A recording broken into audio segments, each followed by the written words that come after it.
Halo Surabaya, ya apa kabar Rek? Kembali lagi bersama saya Deli Aldiano dan kali ini kita akan membahas cuaca ekstrim dan banjir hantui warga Surabaya. Di mana perubahan iklim yang ekstrim ini sudah meningkatkan resiko terjadinya bencana hidrometeorologi dan sebelumnya sendiri BMKG Juanda sempat memberikan edaran berupa peringatan bahwa Surabaya dan sekitarnya khususnya di Jawa Timur ini sedang akan yang namanya di awal Januari ini dilanda cuaca ekstrim. Banjir dan angin puting beliung ini menjadi ancaman serius yang harus diwaspadai khususnya di kota Surabaya. Lantas seperti apa Komisi C DPRD Kota Surabaya melihat kondisi yang satu ini serta solusi seperti apa yang diberikan agar pemerintah Kota Surabaya bisa mengatasi ancaman bencana yang satu ini khususnya banjir yang masih menghantui Kota Surabaya. Bersama kami ada Ibu Aning Rahmawati, Wakil Ketua Komisi C DPRD Surabaya. Ibu Aning, apa kabar Ibu? Alhamdulillah Alhamdulillah sehat. sehat. Ibu, data yang dikantongi DPRD sendiri ini ada berapa titik banjir dan rawan banjir di Surabaya sebenarnya, Bu? Ya, jadi sampai dengan hari ini sebetulnya mulai tahun 2021 sampai dengan 2024 pemerintah kota sudah memetakan gitu ya. Dari 400 turun hampir sekarang ini di posisi 180-an titik begitu Mhm. ya. Nah, ini merupakan titik yang sudah dipetakan di seluruh Surabaya dari 5 rayon dan insya Allah titik-titik ini sudah berdasarkan skala prioritas untuk penanganan dari pemerintah kota Surabaya. Mhm. Yang sebetulnya dari 180 titik ini kaitannya hanya pada masalah penganggaran saja. Seharusnya kalau kita melihat 2024 kita ada 776 miliar untuk penanganan banjir. Di tahun 2025 ada 881 miliar yang dipakai untuk mengatasi titik banjir yang ada di kota Surabaya. Kalau misalnya prioritas pemerintah kota ini pada pengendalian banjir, maka sebetulnya tinggal menyelesaikan saja. Salah satu yang tadi disebutkan Mas Deli di Surabaya Barat ya, saya contohkan Margorejo, Margomulyo. Di Margomulyo itu ada anggaran harusnya 3,5 kilometer yang harus diselesaikan oleh pemerintah kota yang per kilometernya itu 200 miliar Mhm. karena unitnya ukuran besar. Nah kalau kita hitung sudah hampir 1 triliun sendiri hanya untuk satu titik. Nah itu semuanya langgaran banjir. Nah ini tentunya salah satu sistem yang memang menjadi PR besar bagi pemerintah kota Surabaya karena besarnya anggaran. Nah, kita bayangkan kembali ke 2025 yang 881 miliar, hanya 881 miliar untuk seluruh kota Surabaya, sementara satu titik saja 1 triliun. Mhm. Nah, ini yang menjadi perhatian kita bahwa sebetulnya banjir di kota Surabaya ini salah satunya adalah terkait dengan ketercukupan anggaran Mhm. untuk pengendalian dan penyelesaian banjir, salah satunya. Salah Belum satu. lagi kita yang berbicara di level permukiman. Kalau itu di tingkat kota, di level permukiman ini kalau dihitung lagi ada misalnya di salah satu kelurahan yang saya sering turun misalnya di Kelurahan Medokan Ayu. Di Kelurahan Medokan Ayu ini masih menyisakan ada 186 titik banjir lebih di skala permukiman. Skala permukiman itu skala RT, skala RW dalam satu lingkup kelurahan. Dan satu titiknya itu sendiri tidak mungkin kurang dari 300 sampai 500 juta. Jadi kita bisa bayangkan bahwa sebetulnya pengendalian banjir itu betul-betul butuh perhatian yang luar biasa terkait dengan anggaran dan skala prioritas. Skala prioritas itu maksudnya ketika ini dikerjakan maka bisa menyelesaikan permasalahan banjir itu tidak menyebabkan banjir yang lainnya. Di situ, Oke. Mas Deli. Oke, Bu Aning tadi kan sempat kita bahas dari Bu Aning sendiri adalah anggarannya. Lalu bagaimana seperti upayanya nih yang sudah dilakukan pemerintah Kota Surabaya sendiri khususnya ya sebagai langkah penanganan banjir di titik-titik yang tersebar di Surabaya, Bu? Ya, jadi terakhir kita evaluasi pemerintah kota sekaligus persiapan banjir ke pengendalian banjir ke depan. Mhm. Sebetulnya eh, pengerjaan di tahun 2024 itu menyisakan sedikit sekali yang belum selesai dalam menuntaskan proyek-proyek pengendalian banjir. Hanya sampai dengan kita evaluasi November itu hanya 13 titik yang belum selesai dan itu sudah akan diselesaikan di tahun 2024 akhir Oh. dengan catatan-catatan khusus. Artinya pada akhir Desember 2024 yang belum selesai itu bisa ditanggulangi dengan sementara ini masih dengan menggunakan damkar, DLH dengan penyedotan dan yang lain-lain. Nah, di tahun 2025 ini dengan 881 miliar itu juga ada sekian titik banjir yang akan diselesaikan oleh pemerintah Kota Surabaya karena ini masih proses revisi begitu ya. Nah, diharapkan nanti prioritas penyelesaian itu juga berdasarkan tingkat ketinggian dari banjir tersebut, di mana pemerintah kota saat ini sebetulnya sudah menggunakan aplikasi ya, mana yang harus diprioritaskan, mana yang belum. Nah, permasalahannya ini ada pada komunikasi dengan pemerintah daerah setempat.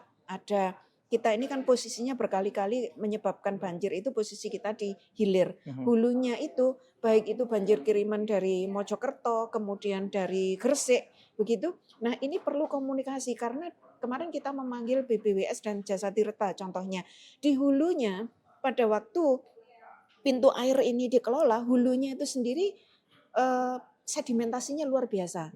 Belum lagi di hilir. Di hilir seluruh sungai yang ada di Kota Surabaya itu terutama muara sedimentasinya juga sangat tinggi. Sedimentasi ini kita bayangkan kalau misalnya gelas kita isi air hampir penuh, ketika dia mendapatkan air dari luar, dia tidak akan bisa menampung. Itu yang menyebabkan pemerintah Kota Surabaya kesulitan untuk mengendalikan banjir. Maka komunikasi dengan Jasa Tirta, BBWS yang kemarin sempat kita panggil di DPRD Komisi C Kota Surabaya itu harus membuahkan hasil dengan Bu Khofifah berkali-kali menyampaikan kewenangannya ada di pusat. Kita ingin membantu Surabaya tapi kewenangannya ada di pusat. Nah, ini harus terselesaikan. Ketika kita memanggil BBWS maupun Jasa Tirta di mana BBWS ini dari Kementerian Pusat itu menyampaikan tidak masalah Surabaya mengeruk dan sebagainya. Mungkin sekali lagi terkait dengan penganggaran. Karena ngeruk muara itu tidak mudah, harus menggunakan sarana prasarana khusus dengan nilai biaya yang sangat tinggi. Belum lagi terkait dengan bangunan liar. Ada 251 bangunan liar di Kota Surabaya yang itu harus diselesaikan. Mas Deli mungkin memahami ya yang dimaksud dengan bangunan liar ini bangunan yang berdiri di atas saluran. Ada saluran itu yang harusnya 30 meter, itu karena ada bangunan liar di tepi kiri kanannya menjadi 3 meter, menjadi 5 meter. Nah, ini tentunya titik banjir yang sangat luar biasa. Jadi sebetulnya PR dari pemerintah kota ini sangat luar biasa untuk pengendalian banjir. Oke, Bu Aning sebenarnya apa saja sih kendala utama yang dihadapi pemerintah Kota Surabaya dalam menangani banjir menurut pengamatan dari DPRD Kota Surabaya sendiri? Ya, yang pertama adalah kesadaran masyarakat ya terkait dengan antisipasi banjir ini di mana-mana masih banyak ditemui kasur yang di saluran badan air begitu ya. Kemudian juga sumbatan-sumbatan sampah. Nah, ini salah satu hal yang tidak menjadi apa istilahnya ya, tidak menjadi memberikan anggaran yang besar bagi pemerintah kota untuk menanganinya, tapi krusial untuk penanggulangan banjir. Kemudian yang kedua, ada 251 bangunan liar yang tadi saya sampaikan, ini ada tersebar di seluruh kota Surabaya dengan titik-titik yang sangat jelas. Tidak hanya faktor anggaran, tapi faktor komunikasi dengan pemilik bangunan liar ini yang rata-rata pemerintah kota sangat kesulitan.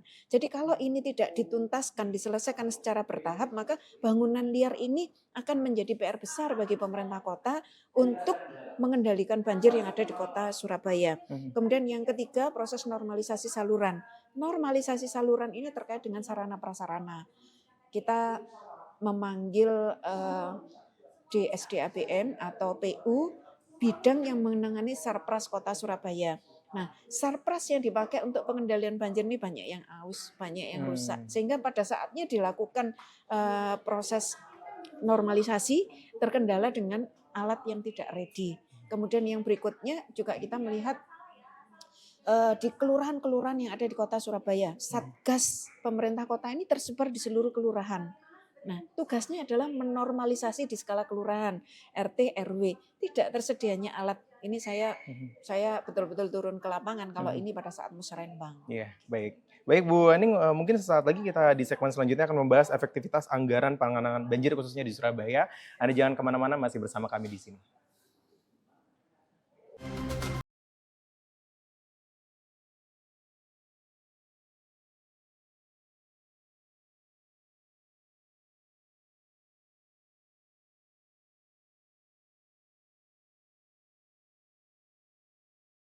itu tangannya nggak sampai ke kabupaten kota. Iya. Sementara menentukan distribusi guru itu mereka. Oh, Nah, dinas pendidikan dinas di pendidikan kabupaten kota. kabupaten kota. Nah, problemnya itu seringkali dulu ya, itu seringkali pengangkatan guru segala macam itu pun satu tadi ya, kalau di swasta adalah konteksnya karena Tapi kalau yayasan. swasta kan otonominya yayasan iya, PTK, yayasan. nggak perlu lagi Yang negeri pendidikan ada dasar. juga, biasanya itu jadi komoditas politik.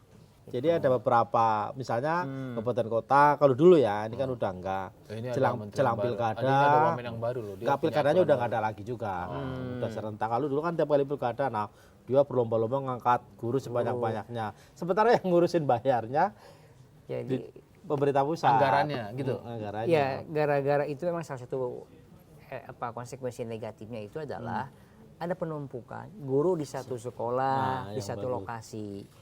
Di tempat yang lain kekurangan guru. 3T lah khususnya itu. Nah, gitu. Ini yang terjadi misalnya dengan kasus pengangkatan guru swasta yang diangkat di guru P3K yang diharuskan ngajar di sekolah negeri. Eksodus ini, Mas.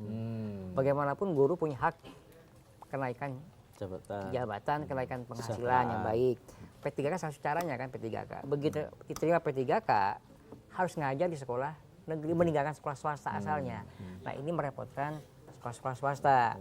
Nah, sekarang bentuk tadi keadilan kebijakan yang berkeadilan tadi, Gitu ya, saya kita jadi mengusahakan sekolah guru-guru P3K yang asalnya di swasta itu Yes. masih bisa mengajar di sekolah asalnya.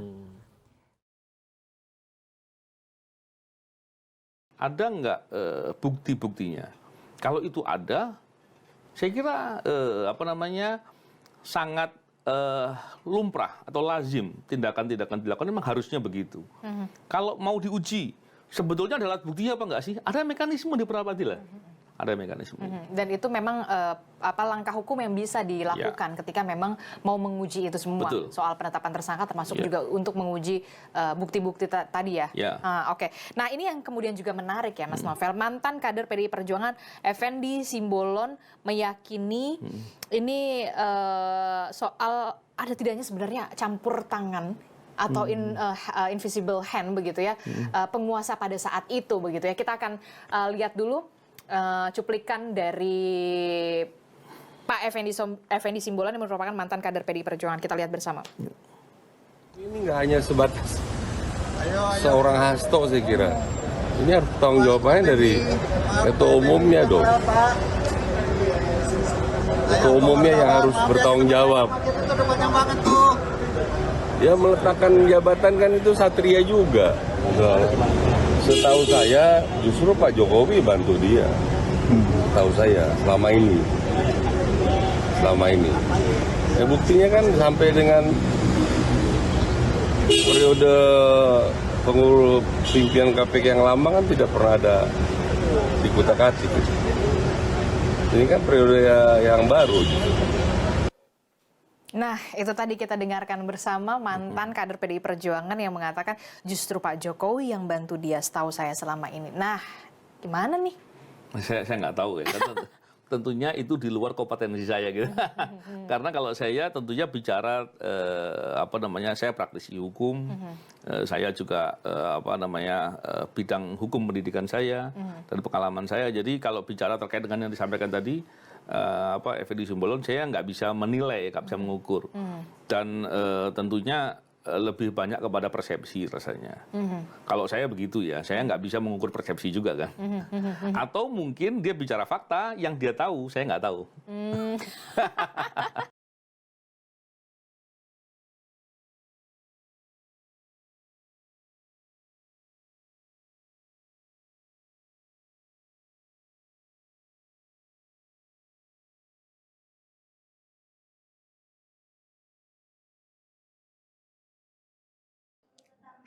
Kembali bersama kami dalam membahas cuaca ekstrim dan banjir hantui warga Surabaya. Bersama kami juga Ibu Aning Rahmawati, Wakil Ketua Komisi C DPRD Surabaya. Ibu, kalau sebelumnya tadi kita sudah membahas mengenai pemerintah Kota Surabaya khususnya dalam menangani banjir di Surabaya dan upaya penanganannya. Lalu bagaimana tentang anggarannya ini, Bu? Tadi kan sempat Ibu Aning breakdown juga anggarannya seperti apa, efektivitasnya nih seperti apa, Bu? Banjir di Surabaya ini kan salah satunya upayanya yang disarankan atau diusulkan oleh pemerintah Kota Surabaya adalah drainase. Ini apakah sudah ada pembenahan dalam upaya pencegahan banjirnya sendiri drainase itu?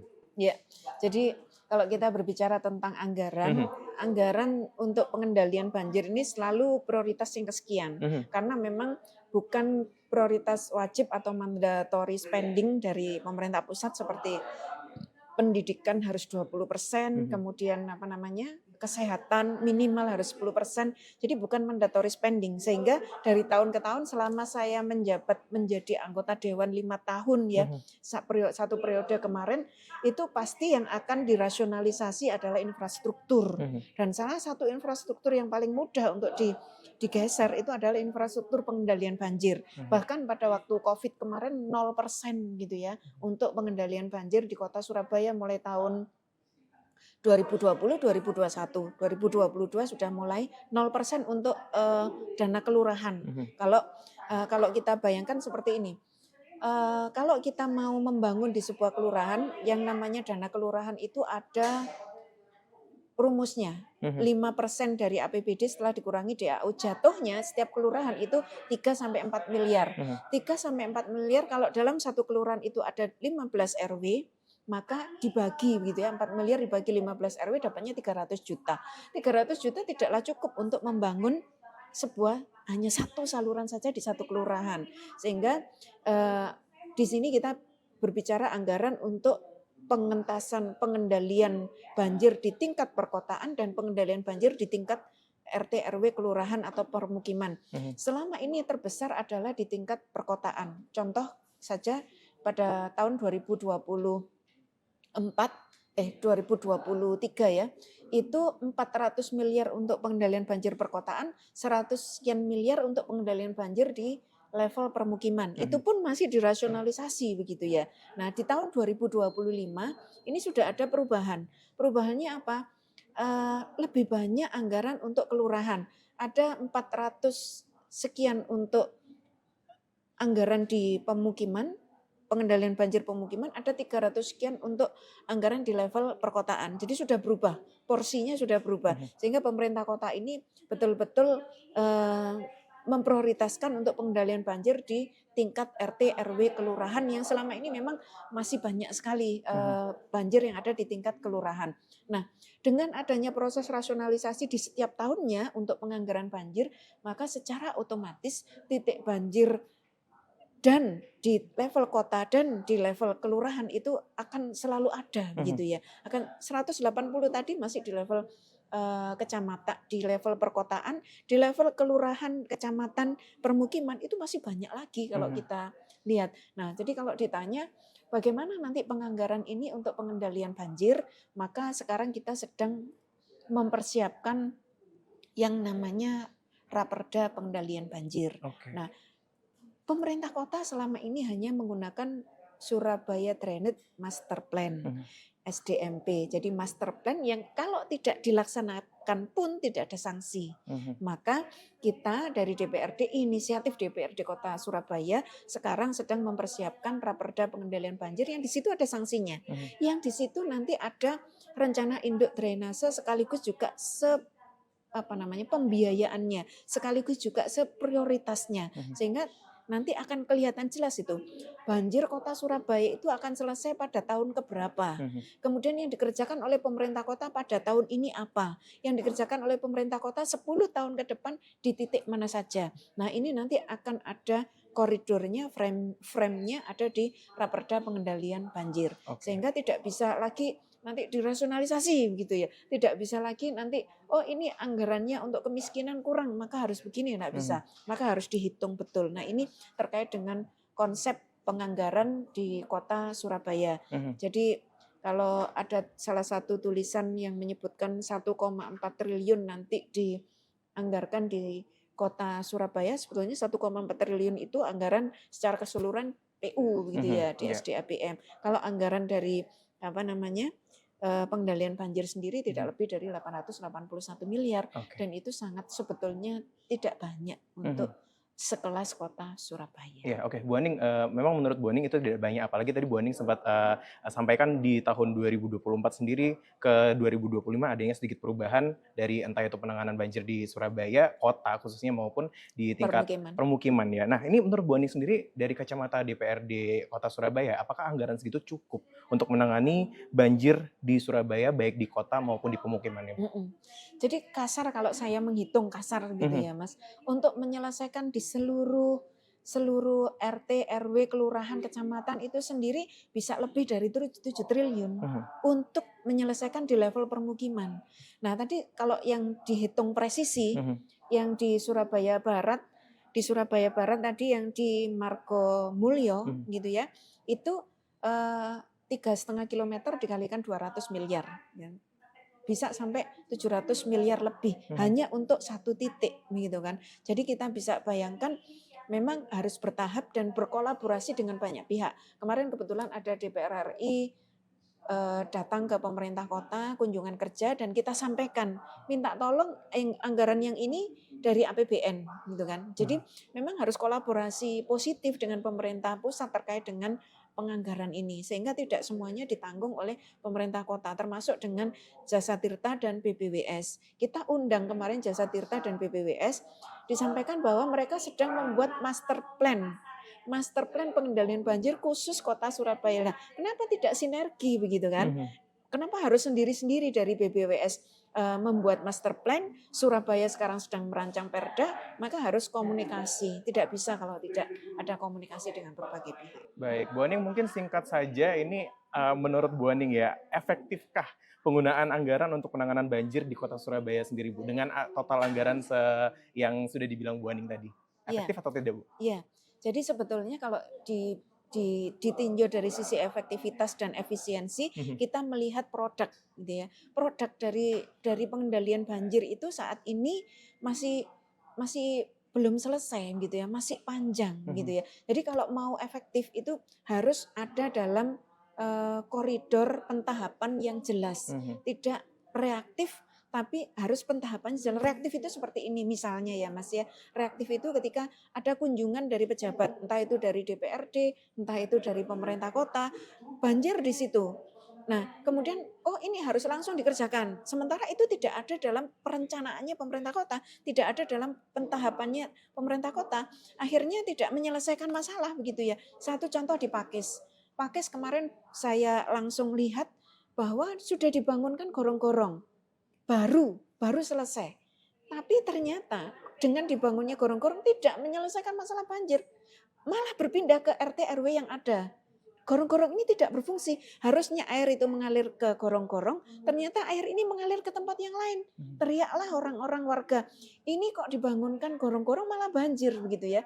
Jadi kalau mau dibilang efisiensi atau tidak, efektif atau tidak, itu tadi harus ada rencana pentahapan, pembiayaan, prioritas yang itu menjadi satu kesatuan. Karena sekarang SDMP tidak ada pembiayaan. Jadi biayanya kalau mau selesai banjir berapa tidak ada. Tidak ada pentahapan waktu, tidak ada. Hanya Surabaya harus begini. Tapi harus begininya ini ternyata SDMP tidak terlaksana. Banyak sudah yang dirubah karena memang bukan berupa produk hukum seperti perda. Jadi bisa dirubah-rubah. Nah, dirubah-rubah ini akhirnya kalau tadi dibilang efektif atau tidak, akhirnya malah memberikan banyak produk banjir di kota Surabaya. Malah ternilai kurang efektif ya Bu ya. Sebetulnya seperti itu. Baik, mungkin sesaat lagi kita akan membahas lebih dalam cuaca ekstrim dan banjir hantui warga Surabaya serta bagaimana upaya ke depannya ya Bu ya. Masih bersama kami, Anda jangan kemana-mana.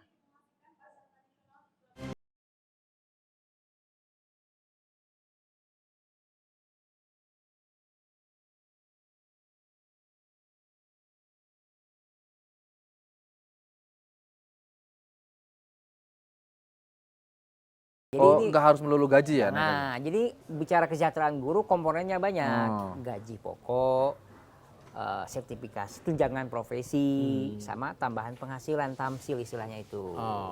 Kalau yang dimaksud Pak Prabowo itu apa ya? Artinya kan tambahan gaji. Tunjangan profesi. Tunjangan profesi. Kami kalau bicara sejak awal Pak Prabowo itu bilang meningkatkan kesejahteraan guru. Bukan gaji loh Mas, kesejahteraan guru.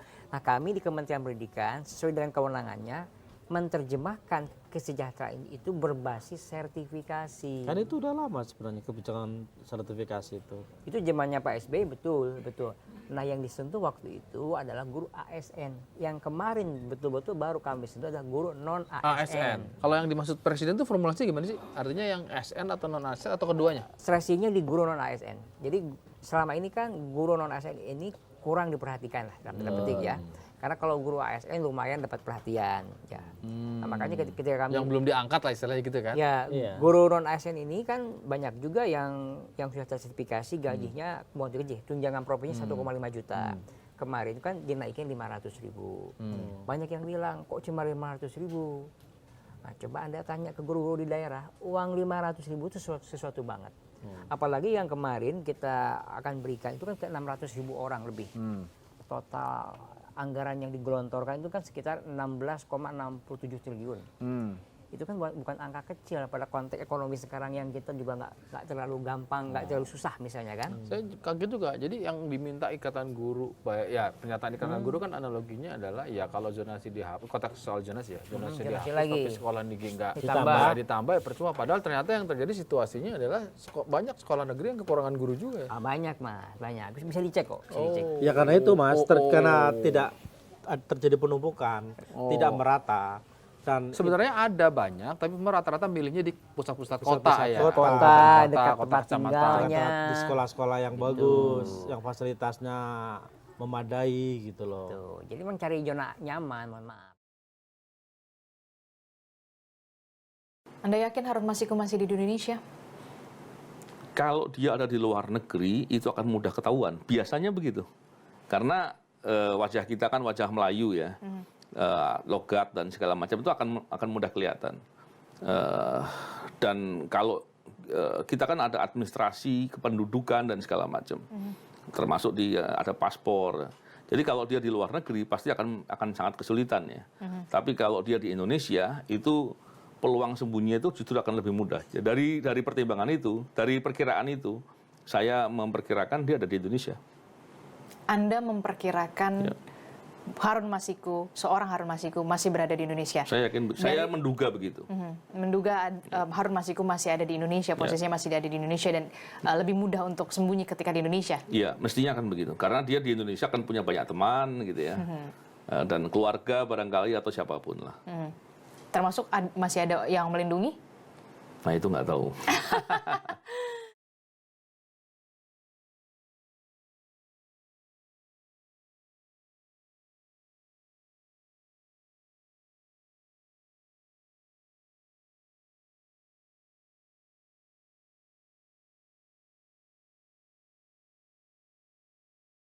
Anda kembali bersama kami dalam membahas cuaca ekstrim dan banjir hantui warga Surabaya. Masih bersama kami juga Ibu Aning Ramawati, Wakil Ketua Komisi C DPRD Kota Surabaya. Ibu, tadi kita sudah membahas lebih dalam tentang anggaran serta efektivitas dari anggaran tersebut dalam menangani banjir di Kota Surabaya. Tapi sebenarnya nih Bu ya, kalau boleh tahu di beberapa daerah di Surabaya ini kan banjir disebabkan oleh pendangkalan sungai dan penuhnya enceng gondok yang ada di permukaan sungai. Ini apakah sudah ada solusi terkait hal tersebut, Ibu? Ya, jadi tadi yang saya sampaikan dengan istilah pengerukan atau normalisasi sungai, gitu ya, terutama di muara sungai. Nah, ini memang sekali lagi perlu komunikasi dengan berbagai pihak, baik itu Jasa Tirta, BPWS, kemudian juga pemerintah provinsi dan pusat. Ini harus segera, karena bagaimanapun juga kewenangan itu tidak boleh dilanggar terkait dengan kewenangan bagaimana membersihkan sungai dan yang lain-lain. Ketika itu sudah mendapatkan izin misalnya dari BPWS, Jasa Tirta, kemudian dari pemerintah provinsi, ya harus segera ditangani. Dan anggaran itu juga tidak kecil. Maka pemerintah provinsi harus bersegera. Kita juga setor pajak loh ke pemerintah provinsi, itu juga tidak kecil gitu, besar. Maka pemerintah provinsi juga harus diajak komunikasi. Dan ini jadi begini, pemerintah kota itu modelnya pada saat musim kemarau mereka melakukan proses normalisasi atau pengerukan. Nah, cuman pengerukannya ini mungkin terbatas tadi. Salah satu contoh, ada salah satu sungai muara ini, satu terjadi sedimentasi, dua dipenuhi dengan mangrove. Jadi harusnya dia 30 meter itu menjadi 3 meter, cuma 3 meter. Harusnya 30 meter. Nah ini satu harus dinormalisasi. Tapi begitu dinormalisasi berhadapan dengan yang namanya LSM. Ini banyak loh. LSM dianggapnya kalau dari PU itu sebetulnya mengembalikan fungsi badan sungai untuk menampung air dengan cara mengeruk sedimentasi tadi dengan dikeruk, kemudian juga dengan cara eceng gondoknya itu diposisikan sebagai pelindung. Nah ini LSM-nya tidak berkenan begitu ya. Ini saya temui sendiri pada saat kelurahan sudah mau mengerjakan dengan dibantu PU, PU tidak berani karena dilaporkan oleh LSM. Nah maka pengerukan normalisasi itu harus segera dicarikan jalan keluarnya dan itu tidak sulit sebetulnya. Komunikasi kemudian juga difasilitasi gitu ya dan alhamdulillah ini segera Raperda pengendalian banjir ini akan segera tayang, kita bisa memanggil seluruh pihak terkait di Komisi C untuk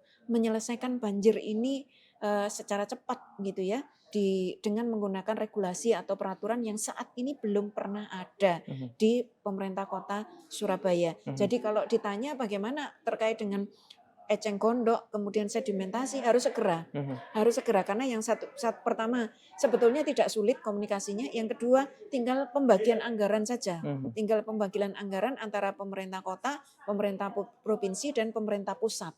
Sebetulnya kalau berbicara tentang kewenangan itu boleh saja dikerjakan oleh yang lain setelah komunikasi. Dikerjakan semua oleh pemerintah kota juga tidak masalah ketika sudah ada komunikasi bersurat dan sebagainya. Tapi permasalahannya adalah anggarannya melok sopo gitu kan. Nah, ketika anggarannya kita bicara ikut siapa, itu harus ada proporsional antara kota, provinsi dan pusat. Nah, kalau anggaran proporsional nih Bu ya, dari DPRD Kota Surabaya sendiri, bagaimanakah bisa menjamin transparansi dan juga akuntabilitas penggunaan anggaran untuk penanganan banjir ini Bu? Ya, jadi memang kita perlu melihat efisiensi dan efektivitas penggunaan anggaran ini di lapangan gitu ya. Maka yang pertama kita DPRD Kota Surabaya ini kan satu punya kewenangan untuk menjalankan tupoksinya dengan melakukan proses evaluasi. Minggu depan itu kita memanggil seluruh dinas counterpart kita untuk transparansi anggaran terkait dengan penggunaan, kemudian terkait dengan ada rasionalisasi atau tidak, kemudian juga terkait dengan siapa yang mengerjakan. Itu kita undang dan kita melakukan proses dialog untuk proses pengawasan. Tidak hanya cukup hanya di situ, kita juga turun ke lapangan. Ada yang namanya tupoksi kita terkait dengan pengawasan gitu ya. Nah, pengawasan ini kita berkolaborasi dengan warga, kemudian juga berkolaborasi dengan semua pihak terkait di lapangan. Kita melihat langsung bagaimana efisiensi dan efektivitas dari penggunaan anggaran itu, apakah sesuai dengan APBD yang sudah digedok oleh pemerintah kota. Oke, Bu, kalau boleh tahu ini sebenarnya dari masyarakat sendiri ini ikut peran sertanya dalam upaya penanganan banjir ini menurut pandangan DPRD Surabaya seperti apa sih Bu? Jadi begini, ada tadi yang saya sampaikan kasus di Pakis tadi ya, karena dari pemerintah kota langsung menunjuk pihak ketiga untuk melakukan proses pembangunan gorong-gorong tanpa berkomunikasi dengan tokoh masyarakat, pemilik kampung, RT RW setempat. Nah, ini pada akhirnya ketika gorong-gorong sudah jadi dan malah menimbulkan banjir, ini karena tidak ada faktor komunikasi. Peran masyarakat sangat penting di sini karena saya sendiri tidak hanya pernah gitu ya, tapi sering kali ketika mau ada proses pembangunan di suatu tempat, maka saya minta pemerintah kota, saya hadir langsung pemerintah kota, tokoh masyarakat, RT RW berkumpul. Apakah pembangunan ini sudah tidak berdampak? Artinya dibangun di RT 1 misalnya, ternyata berdampak di RT 3. Sampai pernah akhirnya tidak jadi dibangun. Tapi harus dibangun dengan catatan, dibangun dengan tidak di situ jalurnya. Itu pernah terjadi. Jadi tidak jadi di RT 1 ketika di RT 1 tidak menyelesaikan masalah, diganti di jalan utama. Itu pernah terjadi karena kolaborasi yang cantik antara pemerintah kota selaku perencana, kemudian juga dengan kontraktor selaku pelaksana yang ada di lapangan, jadi perencana pelaksana, kemudian kami yang mengawasi dan pihak masyarakat selaku pengguna. selesai, sudah tidak ada Ya. dampak. Dan hampir seluruh yang di situ saya dampingi, kemudian saya hadir langsung untuk mengawasi, masyarakat berpartisipasi, tidak ada masalah. Oke, baik. Singkat saja Bu, mungkin adakah nomor aduan yang bisa standby 24 jam untuk pelaporan banjir oleh warga Surabaya sendiri Bu sebenarnya? Iya, jadi aplikasi Sayang Warga, Mhm. kemudian 112 Oke. itu sebetulnya sudah menjadi salah satu bentuk pertanggungjawaban dari pemerintah kota Mhm. terkait dengan apa yang harus secepatnya untuk ditindaklanjuti oleh pemerintah kota. Mhm. Jadi masyarakat bebas untuk mengakses, dan kalau belum ada tanggapan dan sebagainya, bisa juga berkomunikasi dengan DPRD Kota Surabaya. Kami ini 12 orang di Komisi Pembangunan Mhm. itu hampir setiap harinya, dan itu yang kita perjuangkan melalui pada saat kami reses kemudian masuk di namanya POKIR, Mhm. Pokok Pikiran DPRD, yang itu nanti akan menjadi program pemerintah kota untuk dianggarkan. Oke, baik. Terakhir mungkin dari Bu Aning sendiri ada pesan atau mungkin harapan dari DPRD Kota Surabaya khususnya untuk pemerintah Kota Surabaya, entah itu untuk warga juga dalam menghadapi cuaca ekstrim dan juga banjir yang menghantui warga Surabaya ini. Bu. Iya. Silakan. Jadi pemerintah Kota Surabaya, Mhm. seluruh dinas terkait dalam hal ini baik itu BPBD, kemudian DLH, Damkar, kemudian juga wabil khusus yang betul-betul mengampu leading sektornya dari DSDABM, maka harus betul-betul melakukan kesiapsiagaan terkait dengan cuaca ekstrim dan terus melakukan evaluasi di seluruh kota Surabaya untuk memberikan program-program terbaik dengan anggaran yang efektif, efisien, dan transparan. Begitu juga dengan masyarakat kota Surabaya, mari kita bersama-sama untuk membangun Surabaya dengan terus berpartisipasi aktif, baik itu dengan mengelola saluran yang ada di lingkungan kita, dengan terus membersihkannya secara bersama-sama, sekaligus juga berpartisipasi aktif untuk memberikan masukan-masukan positif jika ada pembangunan di sekeliling kita, di lingkungan kita, sehingga tidak ada dampak yang nanti dimunculkan dari proses pembangunan yang ada di kota Surabaya. Oke, baik Bu Aning, terima kasih. Itu tadi bahasan kami mengenai cuaca ekstrim dan juga banjir yang menghantui warga Surabaya serta anggaran, tentunya juga penanganannya sendiri ya Ibu ya dari pemerintah Kota Surabaya khususnya ya. Bersama kami tadi Ibu Aning Rahmawati, sekali lagi Wakil Ketua Komisi C DPRD Surabaya. Saya ucapkan terima kasih Bu. Baik, itu tadi pembahasan kami dalam cuaca ekstrim dan banjir hantui warga Surabaya. Sampai bertemu di segmen selanjutnya. Saya Deli Aldiano beserta segenap kru yang bertugas mengucapkan terima kasih dan sampai jumpa.